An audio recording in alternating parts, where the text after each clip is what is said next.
Hello, সবার কি অবস্থা?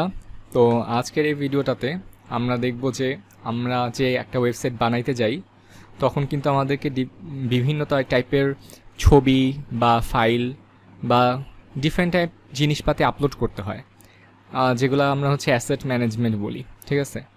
তো ওই জিনিসগুলো কোথায় আপলোড করব? তো এই টেমপ্লেটটাতে বা এই ওয়েবসাইটটাতে যদি একটু খেয়াল করি, এখানে কিন্তু অনেকগুলা ইমেজ আছে। এটা একটা ইমেজ, দেন এটা একটা ইমেজ, এটা আরেকটা ইমেজ। সো অনেকগুলো ইমেজ ইউজ করছে এই সাইটটা, অ্যান্ড এই ইমেজগুলো কোথাও স্টোর করা হয়েছে, তাই না? তো আমরা ইমেজগুলো স্টোর করতে পারি এখানে যে একটা অপশন আছে অ্যাসেট এই জায়গাটাতে। ঠিক আছে? এটাতে যদি আমি ক্লিক করি তাহলে দেখতে পারবো যে এখানে আমাকে অলরেডি যেই ছবিগুলো এই ওয়েবসাইট ইউজ করছে সবগুলার কালেকশন এখান থেকে দেখা যাবে। এবং এখানে ডিফারেন্ট ডকুমেন্ট বা লটি অ্যানিমেশনের জিনিসপাতি সব কিছুই এখানে রাখা যাবে।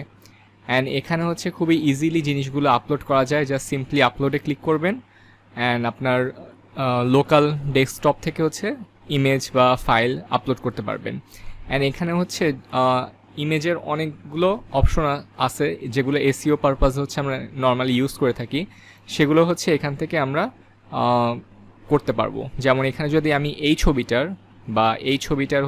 এই গিয়ার আইকনে ক্লিক করি তাহলে দেখতে পারবো যে এখানে অল্ট টেক্সট নামে একটা অপশন আছে এবং এখানে আমরা যে কোনো কিছু লিখতে পারবো। ঠিক আছে?